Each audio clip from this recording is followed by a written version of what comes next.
Assalamualaikum warahmatullahi wabarakatuh.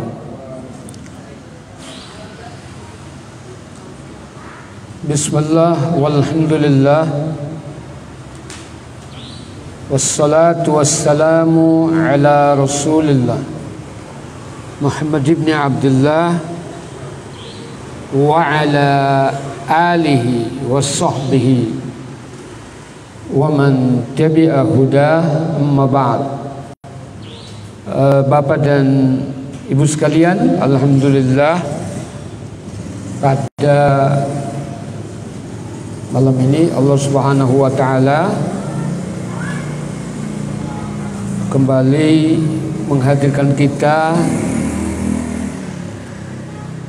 di Masjid Al-Ihsan yang mubarak ini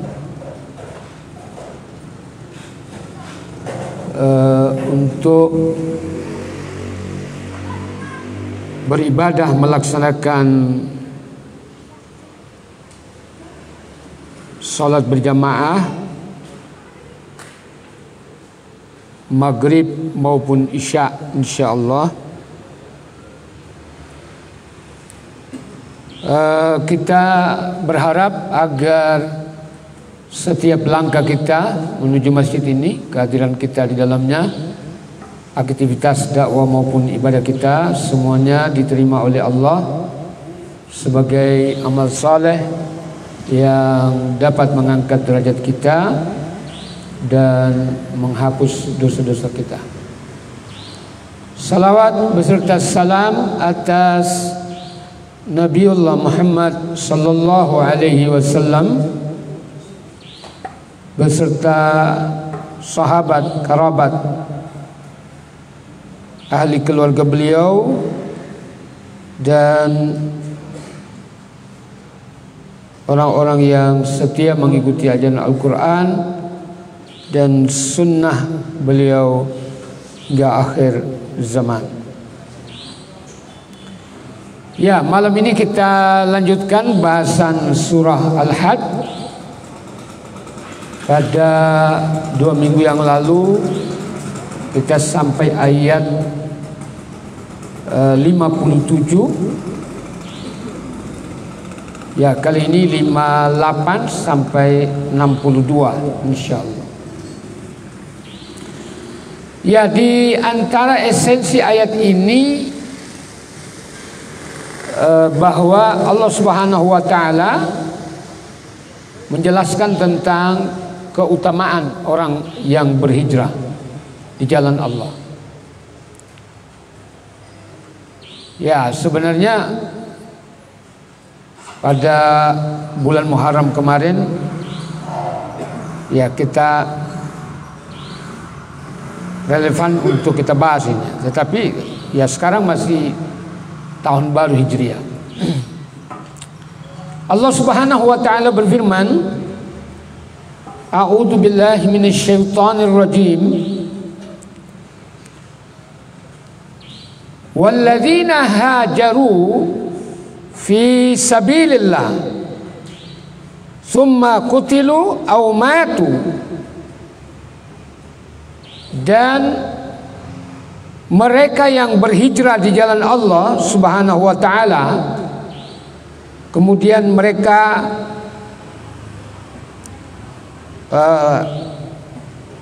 terbunuh, ya, dibunuh atau terbunuh di jalan, au matu, atau mereka mati, meninggal di jalan.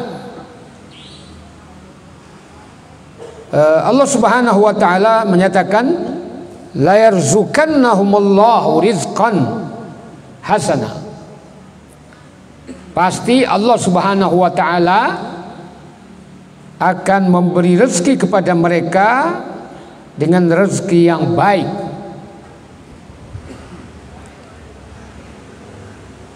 Wa innallaha, dan sesungguhnya Allah Subhanahu wa taala lahuwa khairur raziqin. Dia adalah zat yang terbaik sebagai pemberi rezeki. Jadi yang memberi rezeki yang terbaik itu adalah Allah Subhanahu wa taala. Ya, coba kita lihat. Kalau yang fotokopian yang ada itu umum ya. Ya, Ibnu Katsir menjelaskan bahwa Allah memberitahukan kepada kita tentang orang yang keluar dari negerinya, diusir oleh kaumnya, kemudian mereka mencari tempat yang lain sebagai tempat berhijrah di jalan Allah. Mereka lakukan ibtigha'a mardatihi, dalam rangka mengharapkan keridhaan Allah, wa talaban lima indahu, dan mencari pahala dari Allah Subhanahu wa taala. Wa tarakal autan wal ahlin, dia pun meninggalkan negerinya dan keluarganya.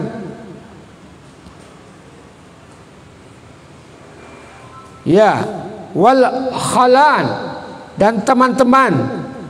Wa faraka biladahu fillah wa rasuli, dan dia berpisah dengan negerinya karena mengharapkan keridhaan Allah dan keridhaan Rasulnya.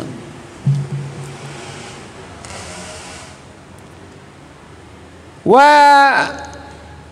nusratid din wa nusrati lidinillah, hijrahnya itu juga untuk membantu, menolong agama Allah Subhanahu wa taala, yaitu Islam. Summa kutilu, kemudian dia terbunuh dalam jihad atau mati, meninggal dunia secara alami, tidak dalam perang. Ya, min ghairi qitalin ala furushim, mereka meninggal di atas ranjang mereka, tapi mereka berhijrah. Faqad hasalu alal ajri li jazili tsana'il jamil, maka dia pasti mendapatkan ganjaran pahala yang besar dan tempat yang terpuji, dan pujian baginya di sisi Allah Subhanahu wa taala yang baik. Ya, berhijrah, meninggalkan negeri yang penuh dengan kesyirikan, kekufuran, kebid'ahan, penuh dengan hasad, iri, dengki.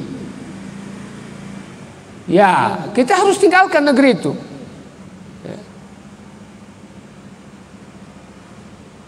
Kata Ali bin Abi Thalib, sahabat Nabi radhiyallahu an,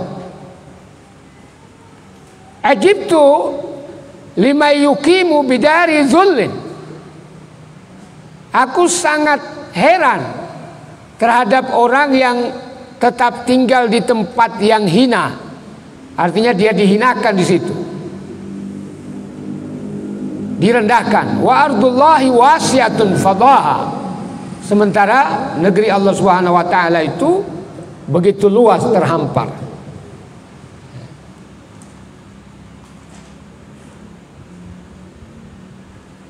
Ya, makanya Allah Subhanahu wa taala pada ayat lain, yaitu surat An-Nisa ayat 100, Allah berfirman, wa may yakhruju min baitihi muhajiran ilallah, barang siapa yang keluar dari rumahnya, dari negerinya, berhijrah karena mengharapkan keridhaan Allah Subhanahu wa taala dan Rasulnya, summa yudrikhul maut, kemudian di tengah jalan dia dijemput oleh kematian, faqad waqa'a ajruhu 'alallah, maka pahalanya sudah tercatat di sisi Allah Subhanahu wa taala. Walaupun dia mati biasa di tengah jalan. Ya, karena sakit atau karena sudah tiba ajalnya. Gitu.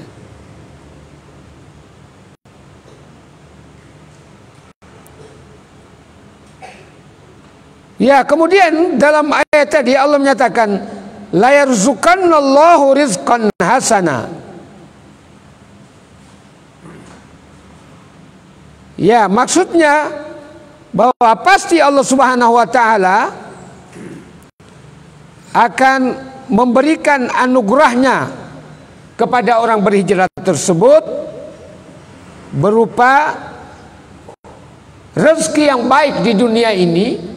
Nah, di akhirat tempat yang indah, yang nyaman, di mana? Di dalam surga. Nah, ini kalau memang kita terpaksa gitu ya, harus berhijrah seperti dari Makkah ke Madinah. Ya, namun setelah penaklukan kota Makkah, Nabi menyatakan la hijrata ba'dal fath. Tidak ada lagi hijrah setelah penaklukan kota Mekah. Mengapa? Karena Mekah sudah menjadi negara Islam, sudah ditaklukkan. Tapi berhijrah dari daerah ke daerah, dari negeri ke negeri yang lain, itu tetap berjalan sampai kiamat. Kalau kita sudah mengalami kesulitan, termasuk kesulitan berusaha mendapatkan kesejahteraan hidup. Kalau di suatu daerah kita sudah seperti tidak ada jalan, kita cari negeri yang lain.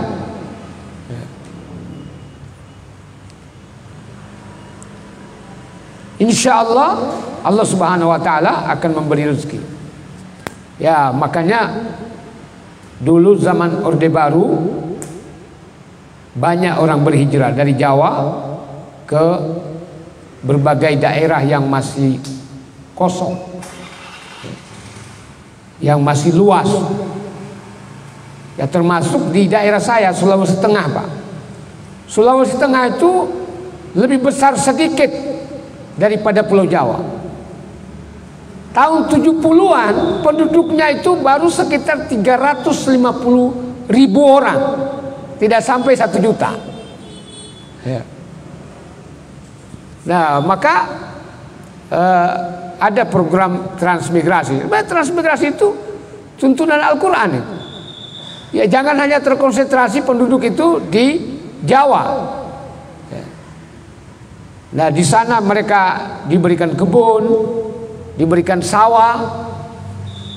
Nah, kemudian ada yang berdagang. Ya, kesempatan berdagang di sana. Ada yang menekuni kebun coklat, kebun cengkeh. Nah, pada waktu tahun 80-an, mereka ini ada yang dari Pekalongan, ada yang dari Jawa Timur, dari Bali. Mereka sekeluarga charter pesawat pulang.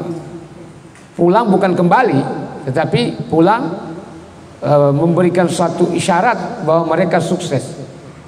Ya. Tetapi ada juga, ya, itu bertetangga dengan sawahnya bapak saya. Dia dapat sawah waktu itu untuk hidup sudah digarap, ya, sawahnya itu sudah jadi.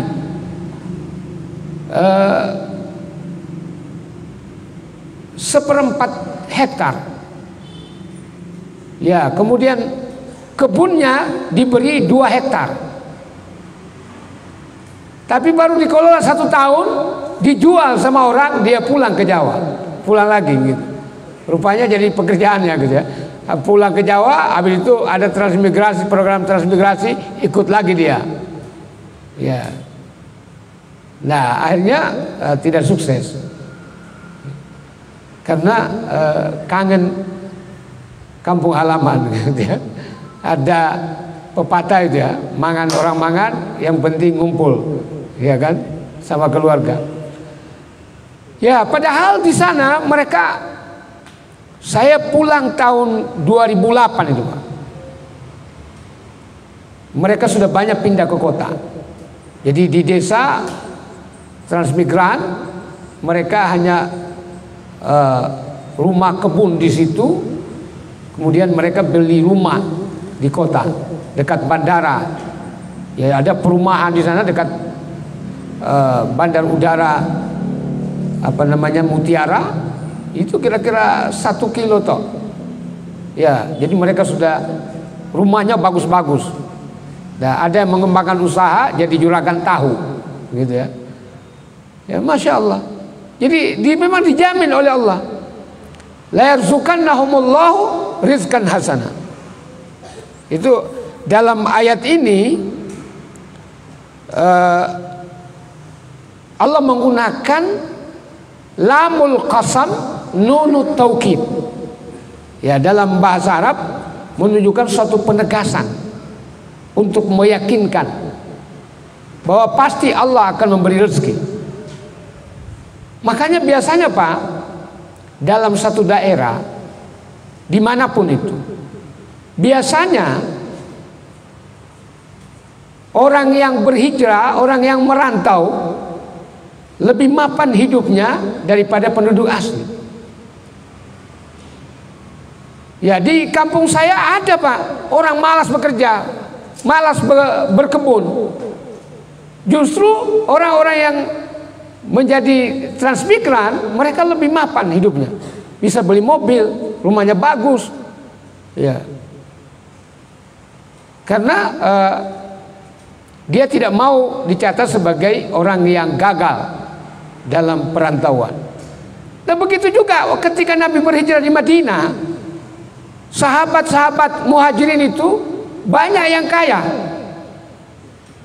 Ya, seperti Abdurrahman bin Auf terkenal itu. Ya, Utsman bin Affan, Abu Bakar As-Siddiq, ya, Umar bin Khattab radhiyallahu anhu. Ya, mereka ini konglomerat. Ya. Berhijrah, duit mereka banyak dibanding dengan penduduk asli Madinah pada waktu itu.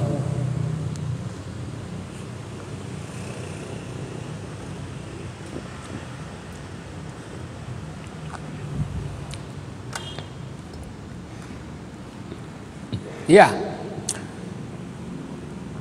itu tadi ayat 58.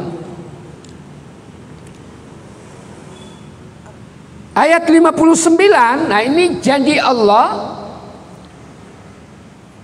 nanti pada hari kiamat terhadap orang yang berhijrah. Allah Subhanahu wa taala berfirman, la yudkhilannahum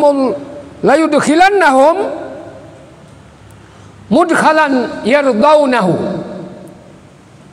Dan pasti Allah Subhanahu wa taala akan memasukkan mereka di tempat yang mereka redhoi, di tempat mereka di tempat yang mereka senangi. Di mana itu? Ya di surga. Nah, ini yang penting. Ya. Wa innallaha la alimun halim. Dan sesungguhnya Allah Subhanahu wa taala itu maha berilmu, maha tahu, dan maha santun. Ya, halim itu sebenarnya tidak bisa diartikan ke dalam bahasa Indonesia. Ya, guru saya dulu 9 tahun di Mesir menyatakan sulit menerjemahkan kata halim, ya, sehingga dapat dijelaskan halim itu dia menahan marah, menahan tidak marah walaupun dia berhak untuk marah. Ya. Coba bayangkan Allah Subhanahu wa taala, hamba-hambanya itu ada yang kafir, kafirnya benemen seperti Abu Jahal, ya, iya kan? Nah, kalau kita model Abu Jahal, ya mungkin kita sudah bantai itu, ya kan?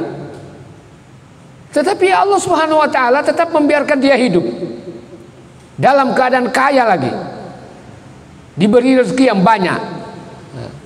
Padahal dia menentang Allah dan Rasulnya. Nah, itu namanya halim. Nah, kalau kita ini kadang-kadang jengkel sama orang, seumur hidup sepertinya kita tidak mau maafkan. Padahal kita tidak punya hak, tidak punya andil kepada orang yang kita jengkeli, karena kita tidak pernah memberi makan kepadanya setiap hari, gitu ya. Kita tidak membiayai hidupnya.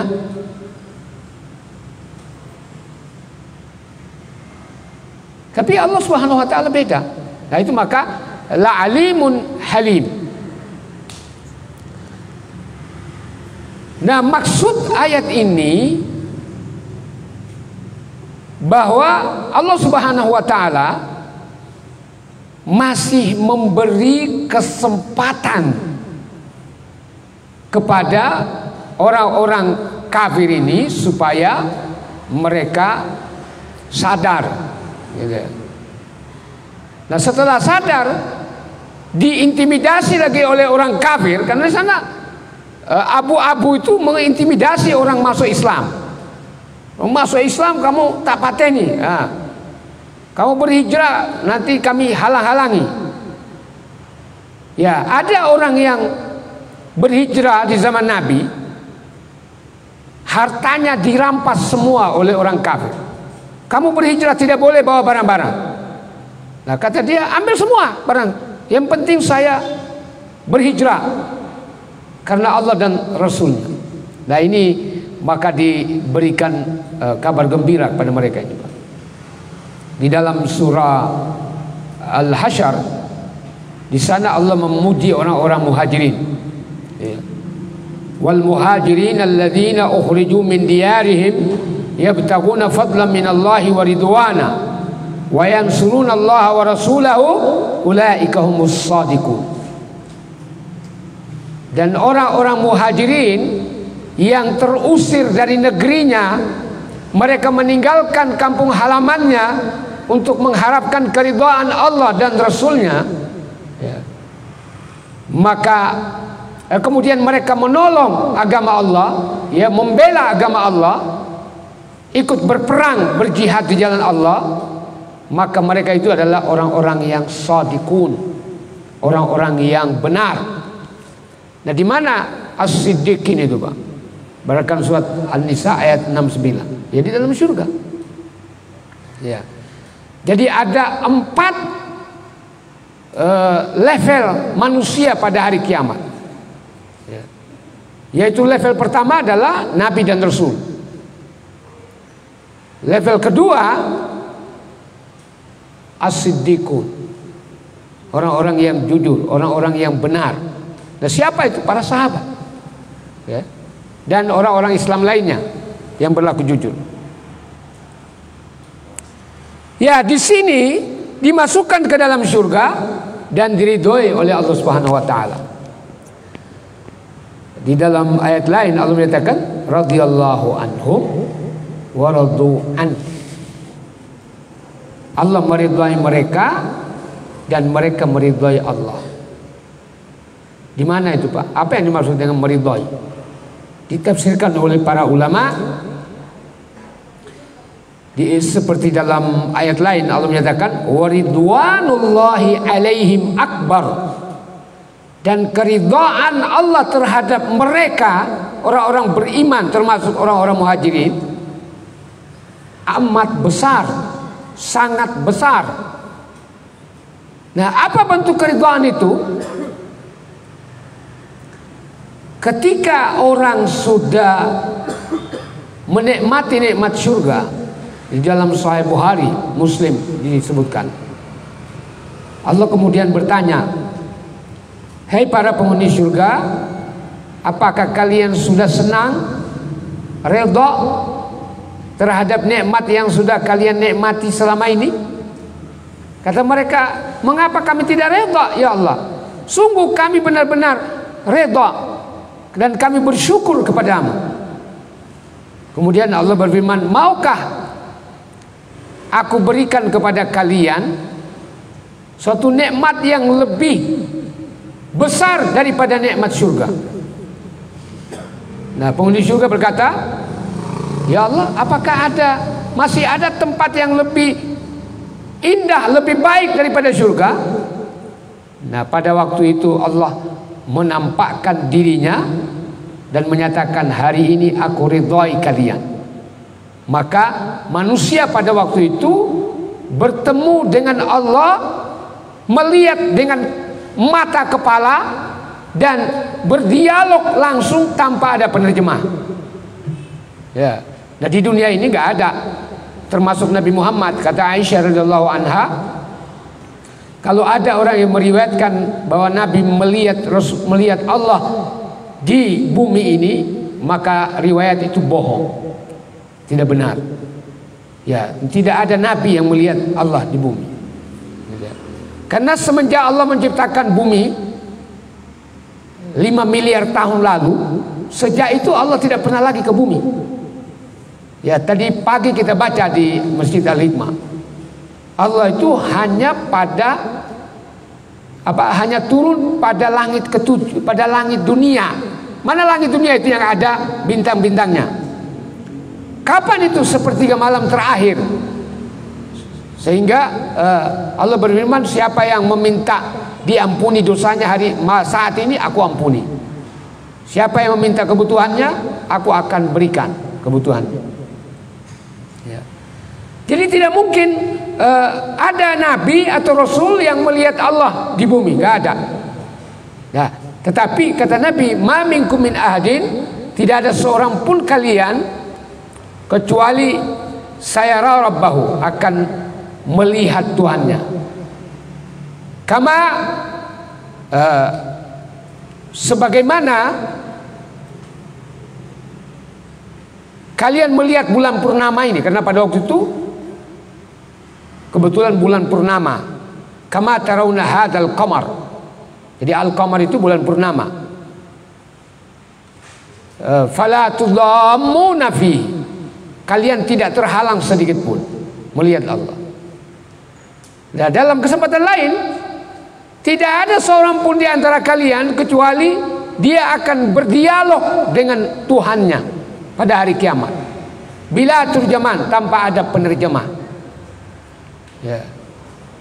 Nah, di dunia nggak ada, ya, nggak ada orang bisa melihat Allah. Jadi itulah keridhaan yang paling besar, melihat Allah berbicara langsung. Pada saat itu menurut para ulama, nikmat surga itu sudah tidak berarti. Ya, ketika kita bertemu dengan Allah. Ya iya benar, sama dengan kita bertemu orang yang kita cintai, rumah kita yang bagus kita lupa sementara, ya kan begitu. Ya, seperti itu kira-kira. Tetapi kita kembali lagi ke surga. Subhanallah. Kemudian Allah berfirman, zalika wa man aqaba bimisli ma uqiba bihi. Ya, hal yang demikian itu berlaku bagi orang yang membalas, man aqaba. Ya. Di situ artikan membalas, seimbang dengan penganiayaan orang lain kepadanya. Sama dengan dalam surah An-Nahl, sana dikatakan, fa in uqibtum, atau surat yang lain bukan Nahl, fa in uqibtum fa'aqibu bimisli ma uqibtum bihi. Kalau kalian diserang, disiksa, diganggu, maka balaslah gangguan itu seperti perbuatan mereka. Nah, artinya kalau kita ini diserang oleh orang lain, boleh kita membalas, tidak boleh kita membiarkan diri kita dipukul begitu saja. Itu namanya mati konyol. Ya, boleh kita membalas. Ya. Tetapi kalau orang memukul kita pakai tangan, ya harus pakai tangan juga. Jangan orang pakai tangan, kita pakai pisau. Nah, itu tidak seimbang. Namun kata Allah, wala in sabartum, kalau kalian diganggu, kalian balas, itu tidak apa-apa. Tapi kalau kalian bersabar, tidak membalas rasa sakit yang diberikan oleh musuh kalian, tidak membalas, bersabar, lahwa khairul lis-sabirin, maka itu lebih baik bagi orang yang bersabar. Jadi subhanallah, jadi inilah ajaran Islam, gitu ya.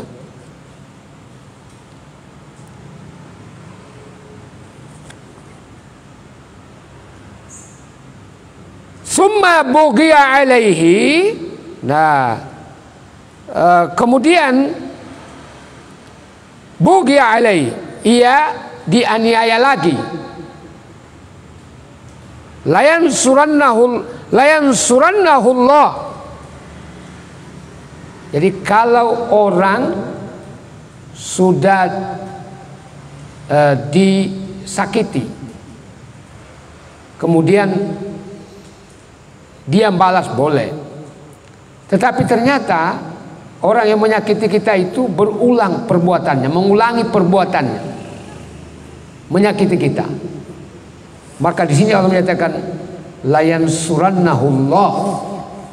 Sama tadi Allah bersumpah, demi Allah, Allah pasti akan menolongnya.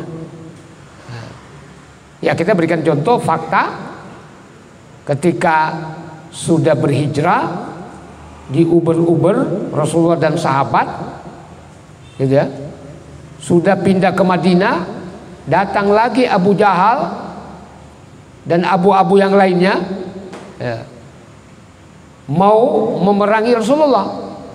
Maka Allah menolong Rasulullah dan sahabatnya dalam perang Badar. Tokoh-tokoh kafir itu mati kabeh, ya, kecuali Abu Sufyan. Nah, Abu Sufyan terakhir karena penaklukan kota Mekah, dia masuk Islam. Ya, nah, ini tadi sudah ada. Ya. Nah, kemudian Allah menjelaskan bahwa dialah yang mengatur malam dan siang. Ya, maka semuanya itu untuk kepentingan manusia, menunjukkan bahwa Allah Subhanahu wa taala dialah zat yang maha benar. Wa anna ma yad'una min dunihi, sementara orang-orang kafir Quraisy, Tuhan yang mereka minta selain Allah Subhanahu wa taala, Tuhan mereka itu adalah batil. Batil artinya tidak benar. Wa annallaha huwal aliyul kabir, dan sesungguhnya Allah Subhanahu wa taala dialah zat yang maha tinggi lagi maha agung, maha besar. Ya, ya, artinya bahwa kita tekankan di sini, kita kalau konsisten, konsekuen, istiqamah dalam agama kita, insya Allah kita akan ditolong, ya, termasuk berhijrah, ya, akan ditolong oleh Allah Subhanahu wa taala. Kemudian yang tidak kalah pentingnya bahwa dalam persoalan berhijrah, ya, kalau kita sudah sempit hati kita, ya, bukan minggat tetapi berpindah, gitu ya. Beda minggat dengan berhijrah, ya, berhijrah. Nah, berhijrah ini menurut Nabi tidak hanya berhijrah secara fisik, tapi secara mentalitas. Berhijrah dari perkara yang dilarang oleh Allah menuju melaksanakan perintah Allah. Ya, berhijrah dari dosa menuju ampunan Allah Subhanahu wa taala. Saya kira ini lebih dan kurangnya mohon maaf. Mudah-mudahan kita selalu diberi hidayah, diberi petunjuk, arahan, bimbingan menuju kebenaran. Semoga kita diberi keselamatan dan kebahagiaan baik di dunia maupun di akhirat. Semoga kita selalu diberi kesehatan, diberi umur panjang, diberi rezeki yang banyak, melimpah, halal, berkah dan mudah. Dan semoga Allah menerima seluruh amal ibadah kita, mengampuni dosa kita, dosa orang tua kita, anak-anak kita, pasangan-pasangan kita, dan dosa seluruh kaum muslimin. Kita doakan juga secara terus menerus saudara-saudara kita yang masih sakit supaya semuanya segera disembuhkan oleh Allah Subhanahu wa taala. Akhirnya mari kita tutup dengan masing-masing membaca kafaratul majlis. Subhanakallahumma wa bihamdika asyhadu an la ilaha illa anta astaghfiruka wa atubu ilaik. Assalamualaikum warahmatullahi wabarakatuh.